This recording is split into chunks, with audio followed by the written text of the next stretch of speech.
Montana Ag Live is made possible by the Montana Department of Agriculture, MSU Extension, the MSU Ag Experiment Station of the College of Agriculture, the Montana Wheat and Barley Committee, Cashman Nursery and Landscaping, and the Gallatin Gardeners Club.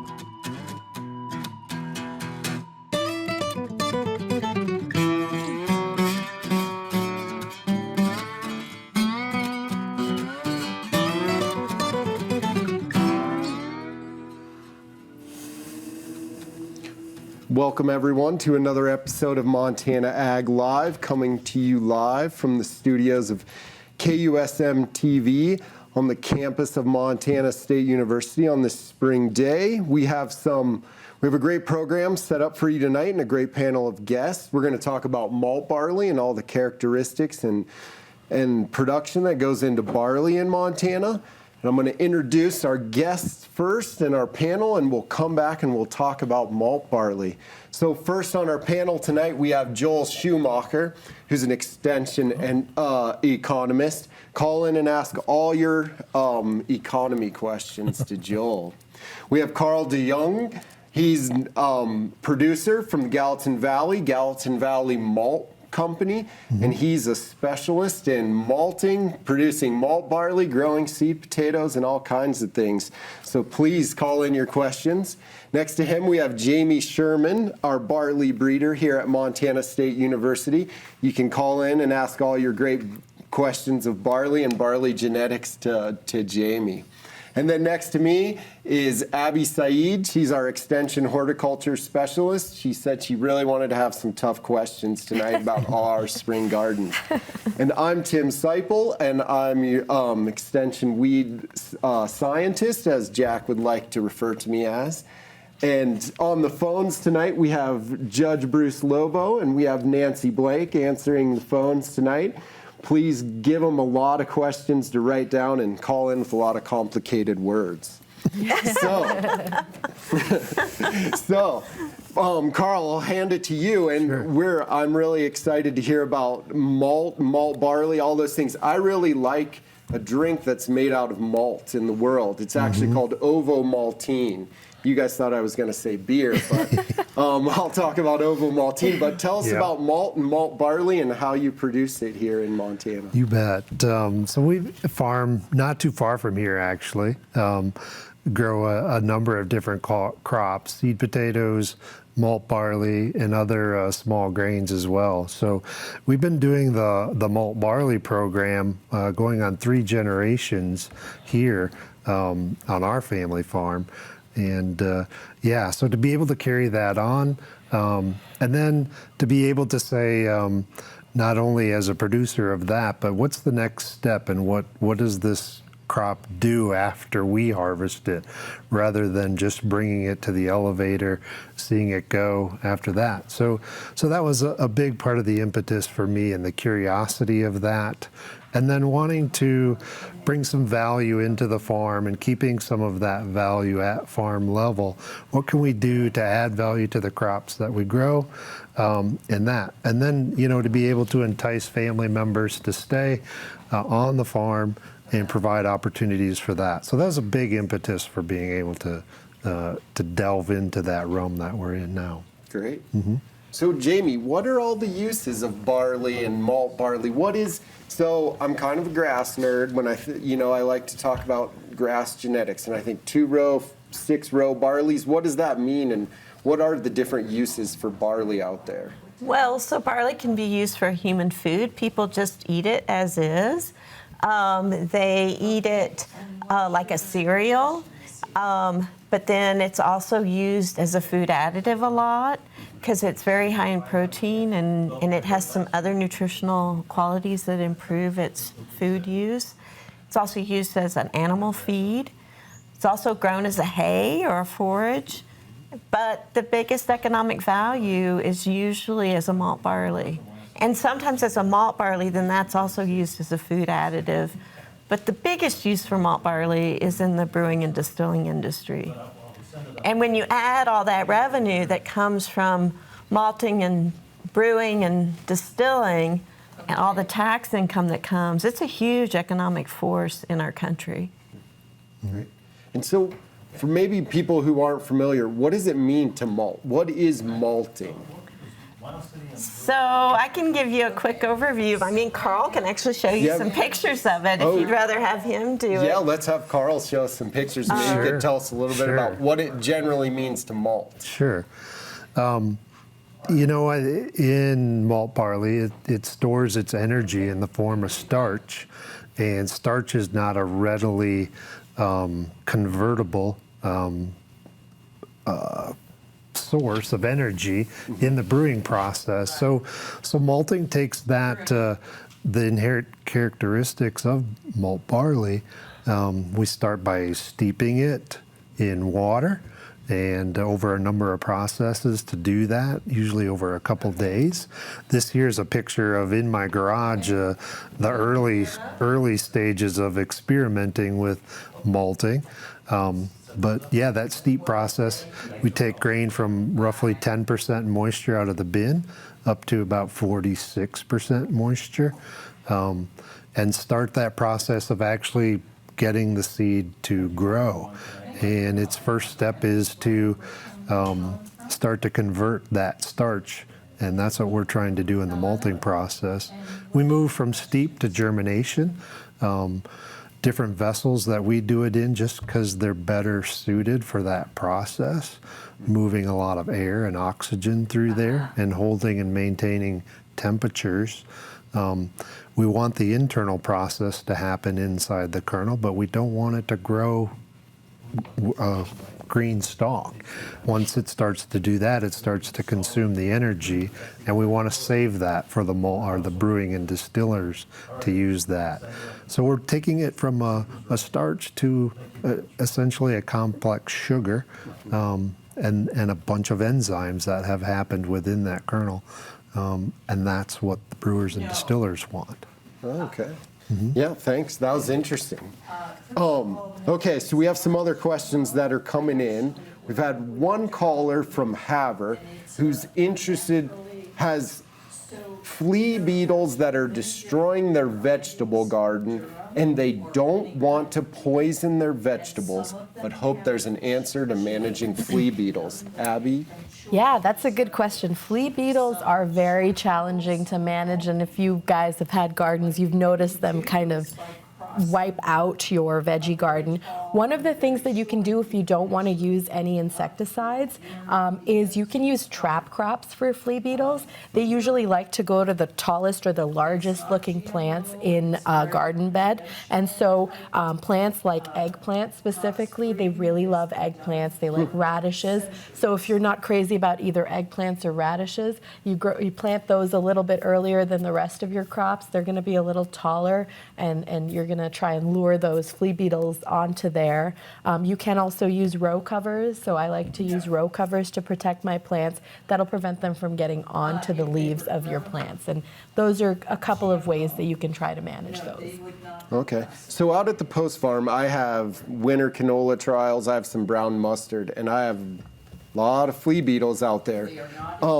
There's probably no way to get rid of flea beetles out of your garden in general in Havre because there's so much brown mustard and canola that's being grown around. Absolutely, yeah. Okay. Yep. All right. Thanks. So we have some other questions that came in. We have a question for Joel. Joel, this person was looking at the employment numbers recently and were a little bit confused. I heard on the news the other day that the labor force in Montana shrank by 150 people, but employment was up by 450 people. How's that possible? Yeah. So it's kind of, we've all been hearing, right, that labor's been short across Montana. There's actually more people in Montana working now than ever before. But there's kind of two numbers, a few numbers you see on the news, and one is the unemployment, and that's the number of people who are looking for work but don't have a job. So we see that number reported regularly. But the workforce is those that are over age 16 and looking for work. So that means you're going to subtract out a lot of like high school, college kids that aren't working, or retirees, or a parent staying home. But people can jump in and out of the workforce, right? So you might take a few years off with a young child and then come back to the workforce, or maybe you retire at age whatever, and then 2 years later decide you want to work again. Then you're back in the workforce. So that workforce number can change all the time as people both age and jump in and out of the workforce. But then that employment number, the other number you heard, that's the number of people that actually got like a W-2 last week. So that means you got a paycheck. It does miss self-employed, but that's just a little harder to count. So a lot of times you don't see that reported. So that's why you see numbers that might look like they're going both ways, and they can both be true. Okay. Thanks. We have a question about malt barley, and maybe Carl and Jamie, you can both answer this. In the malt barley world, what is GN and what are you doing about it? I can answer that. Okay. Because I'm actually doing something about it. That's good. So GN, if you distill in a certain way, GN can be converted to a carcinogen. It's not a carcinogen itself, but if you distill a certain way, that process can convert it into a carcinogen. And so that is a regulated compound in Europe. And so that's not regulated right now in the United States. It's kind of a gentleman's agreement where people are trying to reduce its use. But maltsters are now becoming more concerned about it, that it might become regulated, or just want to do the right thing. And it would be easier for them if every malt variety was no GN. So it's a specific compound that's created by a single gene, and so we have no GN in varieties. In fact, one of the varieties I released last year, we didn't know this when we released it, but Montana Boy Howdy is no GN. And so we're looking at that variety to see if it could be useful to the distilling industry. The other cool thing about Montana Boy Howdy, which protects against another issue, is it has dormancy. It has 2 dormancy genes. And what that could mean for Montana is that if it rains during harvest, if you don't have dormancy, then you can actually have sprouting on the head. And if you have sprouting on the head, you won't have sprouting when you're malting, and so it cannot be used for malt.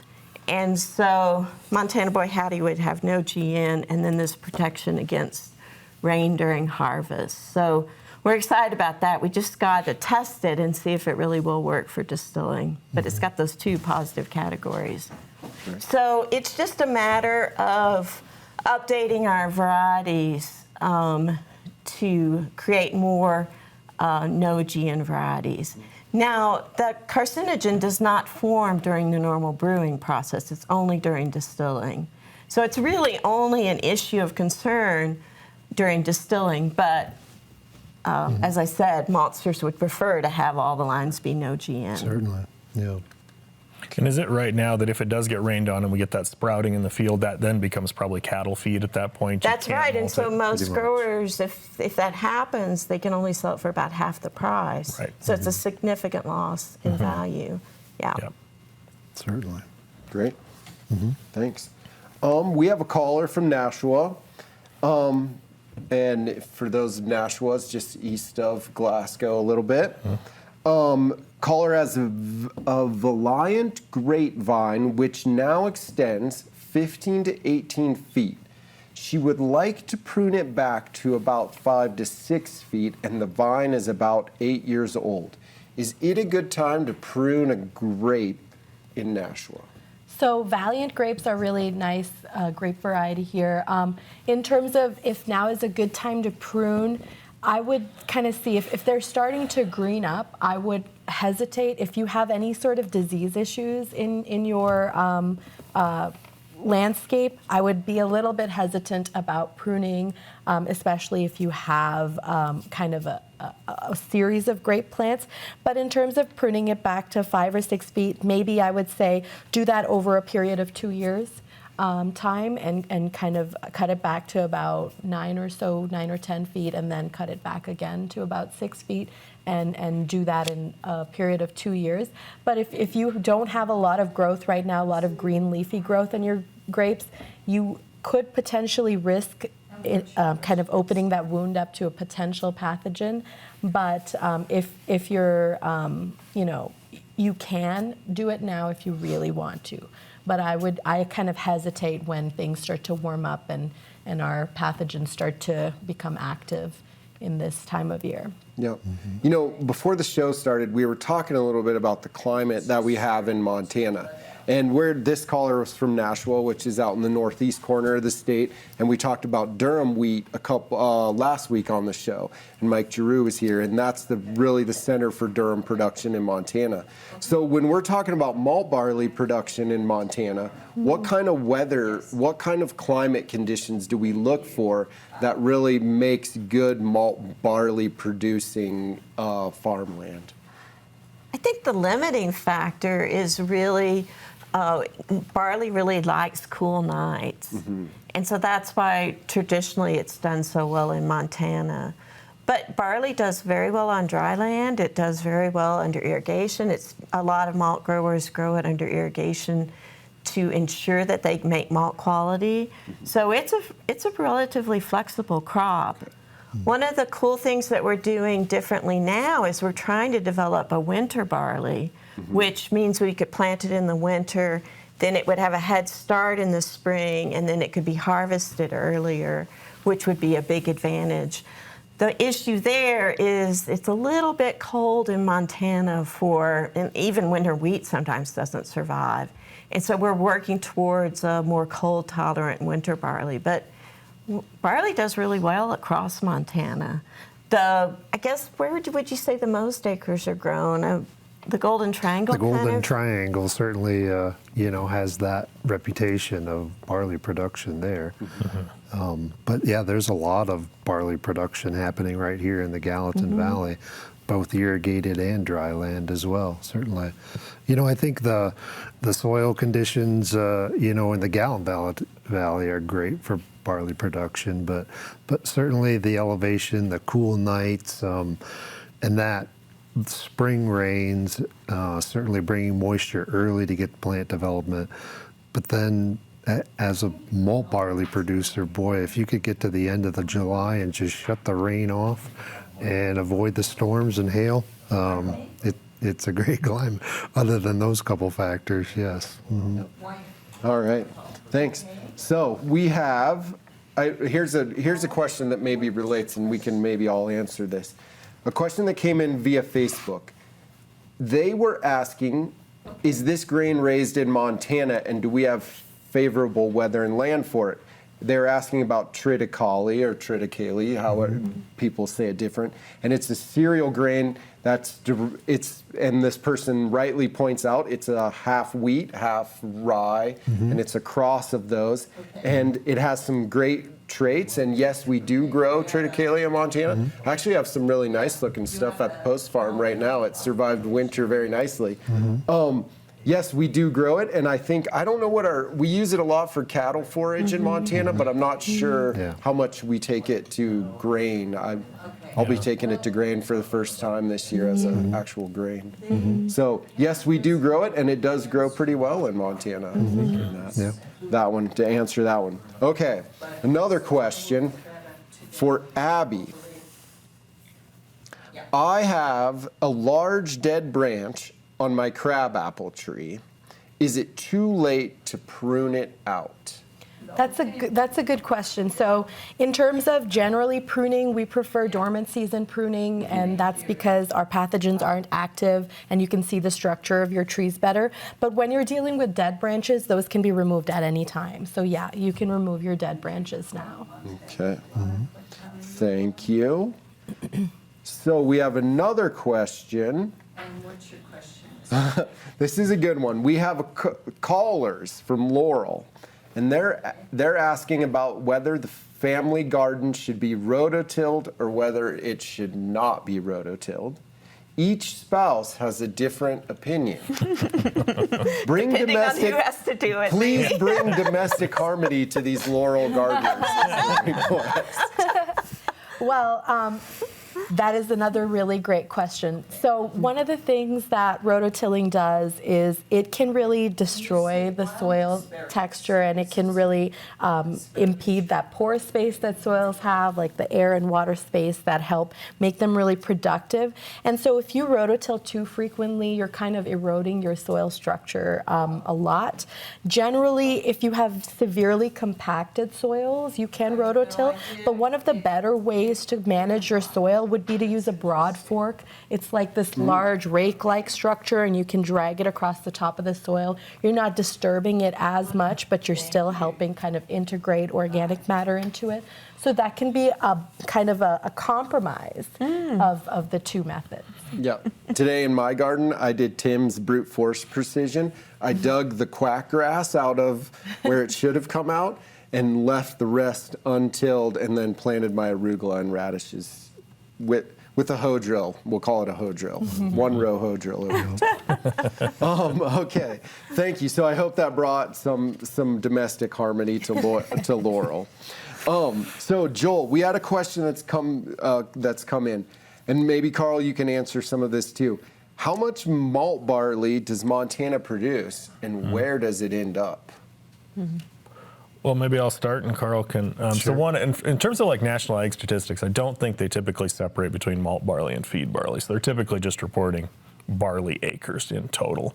But I think at least up in the Golden Triangle, and I know down by Laurel, a lot of the barley is pre-contracted to some of the large brewers that you're well aware of. So a lot of those contracts come out in advance, and they're growing varieties that are approved by those growers. But like, you know, there's other barley that's grown that's open market, or other contracts as well. And Carl probably knows a lot more about that. Montana typically ranks in the top 1-2 for barley production in the U.S. So yeah, there's a tremendous amount of it, and I think it's sought after for the quality that we do produce. Yeah. A really big advantage is that we don't have a lot of the disease pressure in barley that a lot of states have, and so honestly, because of disease pressure, barley production has moved west, and so now the biggest producers are North Dakota, Montana, and Idaho, primarily because of disease pressure. Oh, interesting. Okay, so we have another question about about barley. It seems the food industry wants waxy barley. What is waxy barley, and are we doing anything about it? Okay, so the starch, Carl talked about the starch. So one of the things that we get out of barley is starch. We also get actually a lot of protein too, and it's stored in that same structure. But the food industry has different requirements for how that starch is composed. And so there's actually two molecules making up the starch.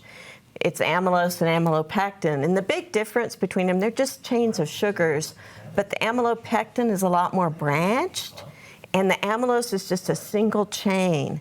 And so those two different chemical structures have different quality parameters. And so depending on what you want to do with the barley, for example, the Japanese market just wants to cook it like rice. And so they prefer a lot of the amylopectin because all those branches makes it cook more quickly. But another market may like there to be more amylose because it provides a different sort of chemical structure. So what we're doing now, thanks to some donations, especially from a memorial fund of Dan Kids, we've purchased a new device called a rapid viscometer, which actually can help us determine the percentage of amylose to amylopectin. And we're evaluating our barley, and it also impacts the brewing industry, so it's important for brewing as well. So it's just going to give us another bit of information to help us target varieties better. And we have a waxy barley that we're hoping to release soon for the Japanese market. So interesting. So does the waxy barley, it gives it the slightly chewier texture that Or is that gives it? I The really waxy like the. barley makes it cook more quickly. The waxy barley is preferred for this Japanese market. Okay. Yeah. Okay. Thanks. So a question for you, Carl, that's come in. If you were to ask Jamie Sherman to breed the ultimate barley, what traits would you ask for? Let me listen to this. Jamie and I have had this conversation more than once, for sure. You know, there's multiple facets to that. As a farmer and a producer, there are qualities that I want that are just strictly selfish in that sense. You know, I want it to not take any fertilizer. I want like low inputs, and I want it to yield like crazy so that we get a lot of production, which we would interpret to mean dollars in my pocket. So you have that aspect of it, and I think as farmers, most of us would like those sorts of things, and be successful at it. As a maltster, those things can often clash in that they don't, you know, as a farmer, what I want to have happen doesn't work well in the malt house, and it becomes very complicated there. So you have those aspects to say, well, if I'm only a maltster, I want the barley to be this way. And then you have brewers and distillers that say, we want it to do this. And so, you know, ultimately you have to identify who your customer is, and you have to do something that they want. And so, like Jamie and myself and the people within that process, trying to find that common ground that works really well. You know, for me, it's a yield production, and some of the things that come along with that is shorter straw length, disease resistance, those sorts of things that help me to grow a good, healthy crop. I want it to happen in a very timely manner so I don't have a very long season, those sorts of things. Good use of water uptake and those as well. So yeah, and to be able to have a resource like Jamie right here at MSU is just phenomenal. As producers, we couldn't ask for more than that. Great. And so we've actually collaborated on a line that Carl's using. Yeah. Okay. And Yeah. so I like to talk to people what they need, and then we try to find something that fits the bill. Best case scenario is that we already have something that would work, but because the breeding process takes about 10 years. So if we're starting from scratch, it's a long wait, but hopefully we have something in the pipeline, because we're always looking ahead. You know, what do we need? Where do we want to go? Where do we see a weakness? Yep. And where do you get your genetic material from? Or, you know, there's some heirloom varieties of barley that are out there, and then you're bringing in different genetic material from other parts of the world, other ascensions. How does that all come together to make a variety? And So we make hundreds of crosses every year. So we have the stuff that's doing well, and maybe we have an issue that we want to fix. So then we find something else that would fix it, and then we make that cross. And so it's a constant input of new genetic material. Hundreds of crosses every year. Those hundreds of crosses end up being 10 to 20,000 different lines. Those 10 to 20,000 different lines are evaluated over consecutive years until we end up hopefully with the one line that's the winner that we release. So it's a long process, and it can be evaluated, you know, agronomically for disease resistance, but then also for malt quality. And now with the new brewing facility, we're actually evaluating for brewing quality as well. yeah, so do you want to tell us about some of the new facility? I was on with President Cruzado a couple of weeks ago, and she mentioned that as well. Yeah, a lot of people pitched in to make that happen. So we had groups like the Brewers Association that fought for us, and then individual representatives that supported it, and then the university supported it. So a lot of people worked really hard to get that law changed so that we could legally brew. That happened last spring, and then it's taken us almost this whole year to get all of the governmental approvals. So now we finally got all of our approvals. We actually have our license, and we're starting to brew. And one of the best things I did is I hired a professional brewer who had worked for a number of years for Anheuser-Busch. Bruce is starting to brew for us, and it's just going to open up a whole bunch of new areas that we can explore. I'm really excited about it. Great, adding some value added to our production systems. Right. Well, what we're trying right now is to come up with the perfect recipe for malting and brewing for all of our lines we've released. And then what we're doing with experimental lines is we're malting and brewing them, and then a brewer or a maltster can come in and actually taste them and pick which ones they think taste the best, which we don't really have a better way to measure it other than people just tasting it. So, Interesting. yeah. Yeah. Thank you. Okay, we have some calls that are stacking up here. We have a caller from Stevensville who has 2 maples that are 3 years old, and the bark is starting to peel back. Should they be wrapped in some other way or treated? That's a good question. It's hard to say why that bark might be peeling back. It would be, this one might be a good one to contact your county extension agent and send photos. If there's some sort of an injury or an excess of moisture that can cause kind of bark to be peeling back. If it's on a certain section, so if it's on the southwestern side of those trees, then it could be sun-scald, because maple can be thin-barked, and it is pretty susceptible to that type of damage. Usually if you have bark damage, wrapping it in a tree wrap, those kind of plastic wraps that you get, can help prevent additional bark damage, but it won't address the current damage that's already there. But trees are really good at healing their own wounds. And so I would give it time, and if you're continuing to see this bark damage, to wrap it, especially while the trees haven't fully leafed out yet, because that's more sun pressure, but also sending pictures to your county extension agent to kind of get to the bottom of why that bark is peeling back would be a good strategy. Great, thank you. We have a caller from Whitehall, and any of you guys can maybe answer this. Whitehall caller says he feeds wheat distiller grains at his cow-calf operation. What nutritional value does it have?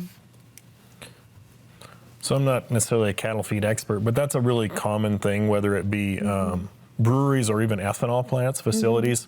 Distiller dried grains is kind of the byproduct left after you've produced the alcohol out of it. And that is the typical use for that, is to go into cattle feedlots or hog operations. Sometimes it's dried distiller grains. Sometimes it's actually wet if it's short distance, and it's actually almost like pumped to a feedlot nearby, so then you don't have to spend the energy to dry that down. I don't have the specifics on sort of the nutritional value, but that is the main use for, once you've got your brewing process done, you gotta do something with this, and there is some value in feed. Yeah. So is that usually what happens to barley that doesn't make malt quality, or what determines malt quality, and then what happens when it doesn't make malt quality in the barley? I think we mentioned before a little bit about it. But. So it needs to have a certain percentage of plump seed, and is one characteristic that it can be rejected for. If it's pre-harvest sprouted, it can be rejected. Probably the most common thing is too high of protein, though. So generally above 13% protein would be rejected for malt. Okay. And those things usually happen if we don't get enough rain right before we're filling our grain. Yeah. Just if it's droughty during that time. So, for example, in 2021, it was a big issue. Yeah. So when we talked about Durham, when Mike Giroux and Jack were talking about Durham last week, you're typically aiming for very high protein content in that Durham, but this is the opposite in malt barley. We really want low protein. Which is an advantage, because usually yield is in opposition to protein. The higher yield you have, so we can kind of get what we want with malt barley. We can have high yielding, and then it's okay if the protein's lower.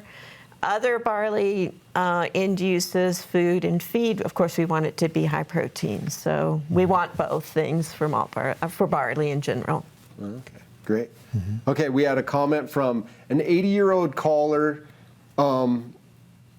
Let us know that they drank Ovomaltine in the 1950s, and they're very interested in how malt is used in Ovomaltine. I just will say this: the largest sponsor of Swiss ski schools is Ovomaltine. Oh, cool. And so it's a really funny.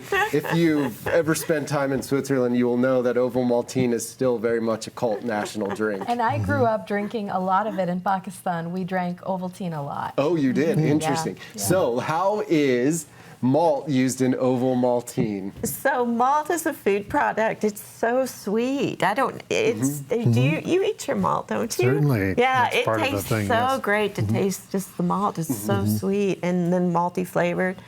So it just gets ground up and used like in Whoppers or as a food additive or to make. And I don't know the exact process to make the malt that drink, but it's just ground malt. We were looking, my wife and I were talking about this the other day, and we looked at the ingredient list. And malt is the first malt, and then usually milk and sugar, depending on what's in there. So yes, it is delicious. If someone wanted to start a business in the Gallatin Valley, I think they could start a sort of niche Ovomaltine business. Okay, so we have some other callers that have come in.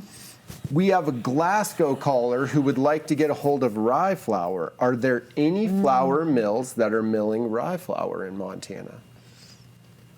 I know of just one or two producers who are producing specialty rye, but I don't know where it ends up. Yeah, I don't know either. Yeah, I am also a fan of rye flour, and it's really, we don't do it here. And I think when you talk to people sometime and you talk about farrow rye, people, we tried to get rid of farrow rye for a long time in Montana. And and I think there's some opposition to rye. And then we had another question that came in, and they had heard that there were restrictions on buckwheat in Montana, and they wanted to know if we grow buckwheat in Montana. So buckwheat, we do grow a little bit of buckwheat, but it's not really encouraged, and it's largely because there's a lot of allergies to buckwheat in Asia, and since most of our grain is exported to Japan especially, they have zero tolerance for buckwheat as a contaminant in grain. So you never want to put buckwheat in a field that's next to your spring cereals especially, but some of your other ones, and then avoid it in your cover crops, especially for 2 years prior, to make sure you have none of that volunteer buckwheat that's in there. And we do have a weed too, wild buckwheat, that shows up in our fields, but it's actually fairly easily managed. Yep. So that one will cover the buckwheat. So we have some other ones that have come in. And we have a caller from Laurel, and they have a lot of calls from Laurel this evening. Laurel caller has advice on privacy. They want advice on privacy shrubs to plant that around their property that will grow quick and top out between 8 and 10 feet tall. Off the top of my head, one of the ones that comes to mind is Caragana. Yep. It grows really quickly, it reaches that height, and it does really well in the kind of dry soil conditions to alkaline soils. It does really well. So Caragana would be a really nice option. Yep. Caragana would be one. It does lose its leaves in the wintertime, though, so It you'll be does. able to see through it in the wintertime. Yes, you may consider looking at an evergreen option. There are some, some of the evergreen options can be challenging to grow. For example, people like arborvitae, but deer love them. It's like candy, but Caragana is my favorite. Okay, great. Carl, we have a question that came in. How did you decide to produce the types of malts that you do produce, or the type of malt that you produce? Some of it is customer driven, obviously, and asking what are they looking for in that. Early on, in my endeavor in that there was quite a bit of barley and malt, and it still is brought over from Europe, and the quality that they're producing there. So one of the malt brewers in particular said, you know, I buy a lot of this malt from Germany, particularly. If you could do something similar to that, we'd love to do it. So that was a big early on of exploring that as to like what varieties would be typical for that and that sort of thing, and producing that.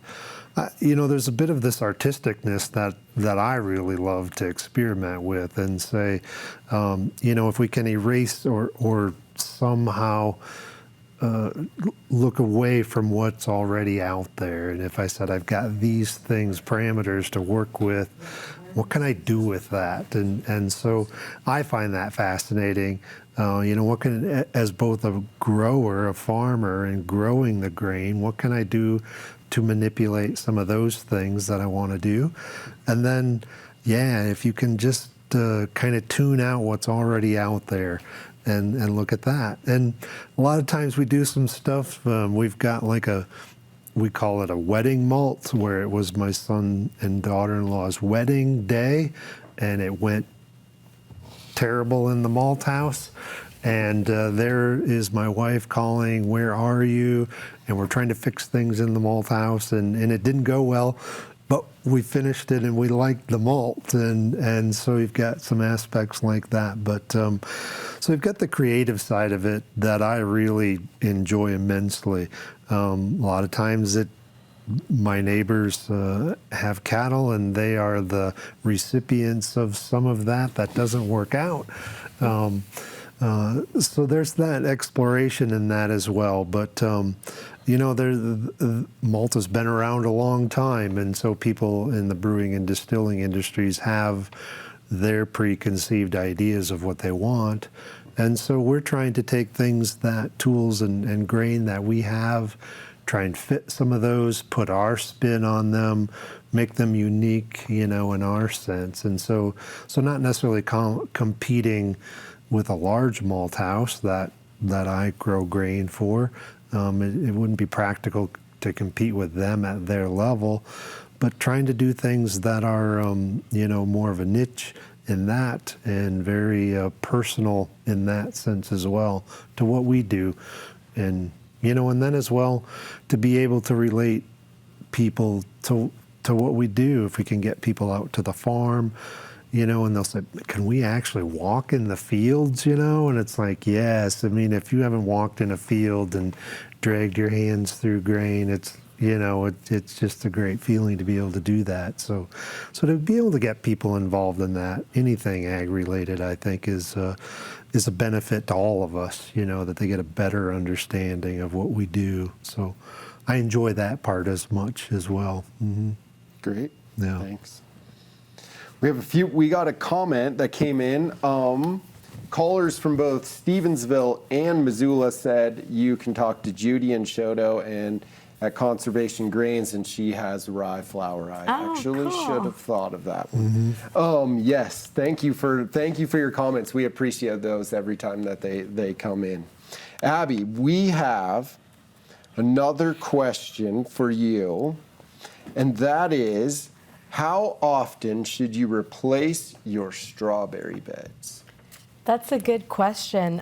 So one of the factors in that is usually seeing how productive they are or if there have been any disease issues. But usually I like to kind of aim for every 3 to 5 years, especially if they're starting to get a little less productive and aren't performing as well as they normally do, is to replace those plants out every 3 to 5 years. If they are still doing well, it's still a good idea about every 5 or 6 years to swap those out because it helps increase vigor in general.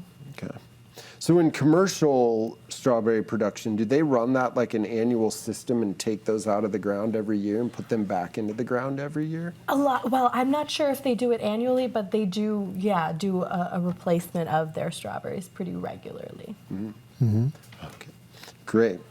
So Abby, we have another question that's come in about pruning and about how you would go about pruning some of your fruit trees this year. And I think you have a little bit of a video that you're going to show about how to think about pruning some of our different trees. Yeah, so one of the questions that I get a lot is how do you prevent damage to your trees when you are pruning a larger branch out? How do you prevent that bark damage? And I wanted to comment and recommend the 3-cut method. And that's a really nice way to kind of reduce damage. So once you've selected a branch, you want to make a cut below that branch a couple inches away from either that, lateral branch or from the trunk itself.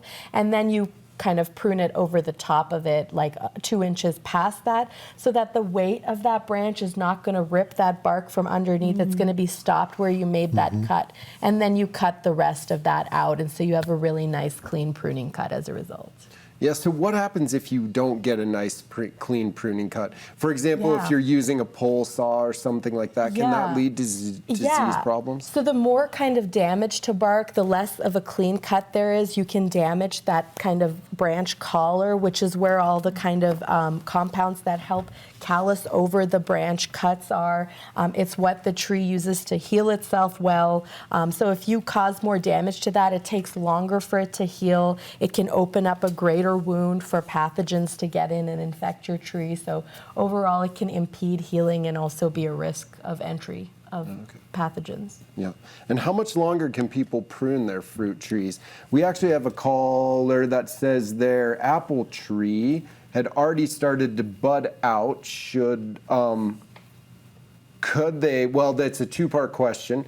Could they still prune the tree? And then when should it be sprayed for worms, and what is a less toxic? So that is a good, so in terms of should they still prune, in general for fruit trees are at risk for so many different types of pathogens, bacterial and fungal pathogens. I would hesitate if it started to bud out from pruning it right now. Unless you have a really problematic component that you want to remove, I would say it's better to wait until the dormant season to do that. I would say we've gotten a little bit past that pruning ideal threshold now at this time of year. In terms of treating for worms, and I'm assuming you mean codling moth, their larvae, the little caterpillars, are the common kind of worms that are found in those apples. We have really good resources at our Western Ag Research Center website. So if you go to Western Ag Research Center, MSU Extension, or you can send me an email, they have really good recommendations for the timing as well as the variety of different treatment methods you can use for codling moth control. But the timing usually depends on, they have a degree day calculator, so it depends on the degree days and whether that moth is present during that time.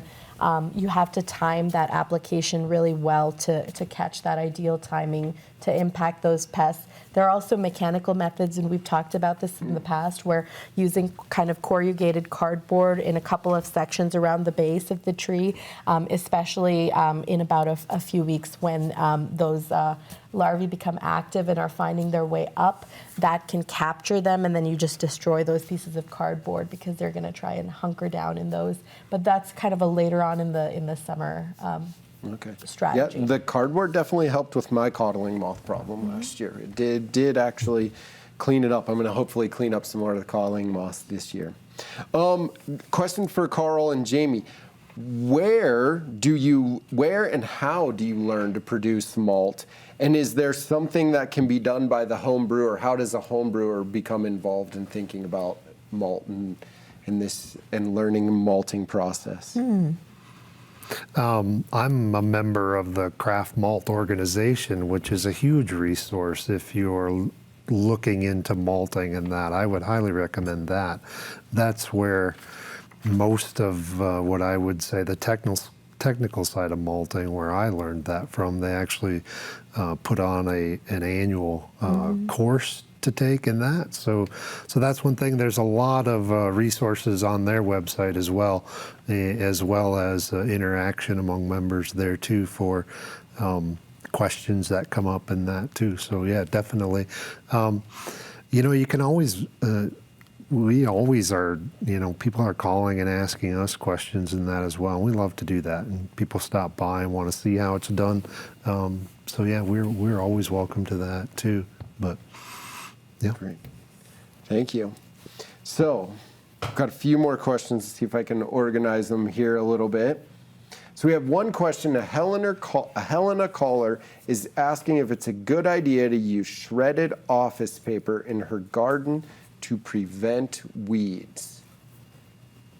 I kind of think the weeds will go between the shredded paper, and I think it will sink. It won't be a mulch with much volume to it for very long. Would be my fear with that one. I would agree with that. I think straw might work a little bit better than that. Yeah. But if it's a kind of a permanent garden, like a perennial bed or something like that, wood chips are among the best type of mulch to use. But in terms of shredded paper, I'd worry about that making a little bit of a mess to kind of just coating the top of the soil.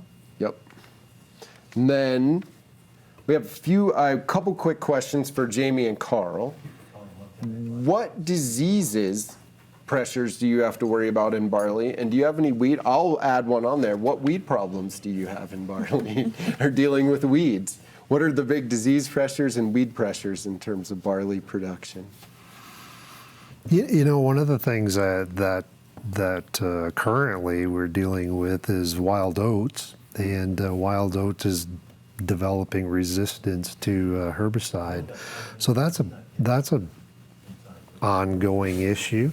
Works in how we struggle with that and manage that through rotation, crop rotations, and that sort of thing. The other thing would be head scab, some of those types of issues. Vomotoxin is a very monitored in malt barley as well. It certainly has a criteria that it won't meet malt specifications, gets cut out.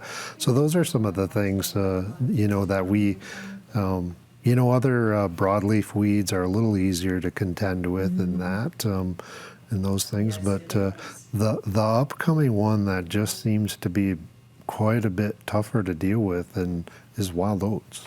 Mm-hmm. Yeah, and that's wild oats and barley have gone together. The Fairfield Bench in Montana is the epicenter of really herbicide-resistant wild oats in Montana.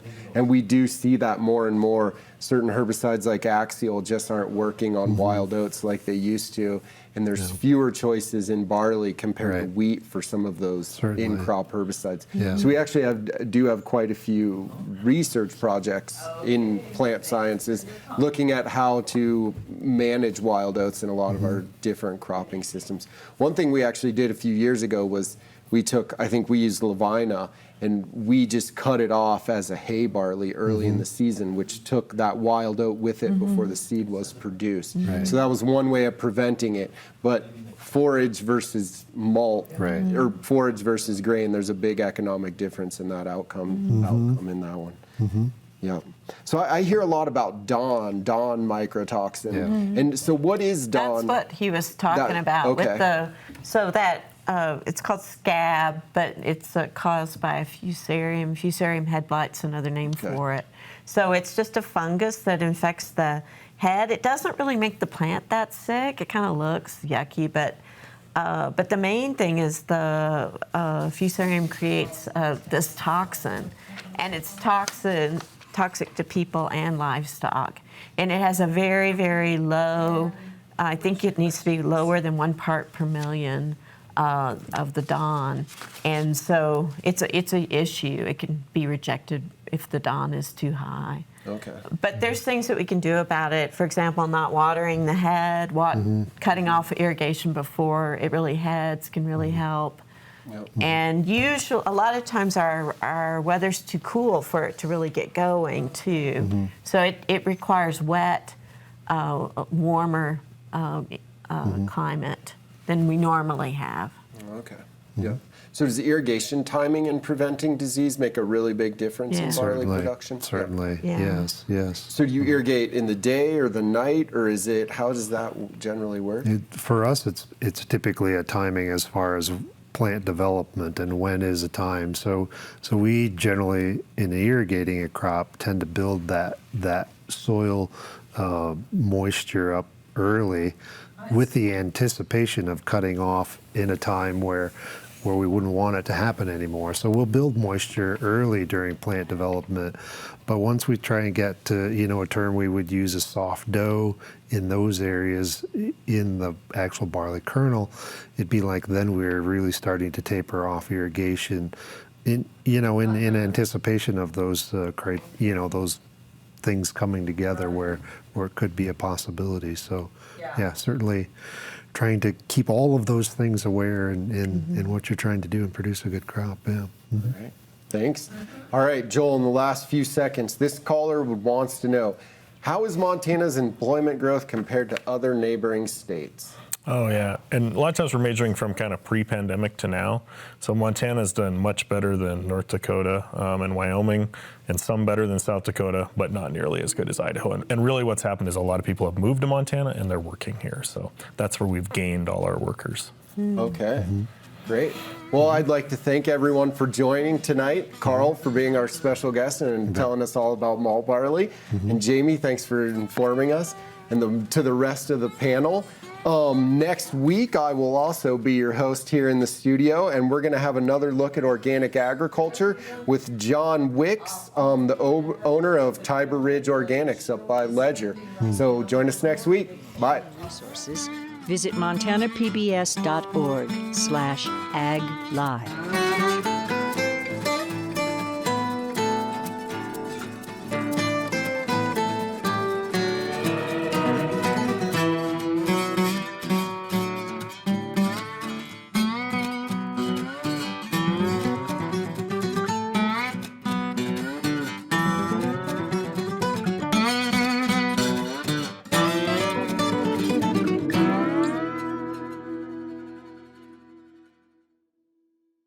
Montana Ag Live is made possible by the Montana Department of Agriculture,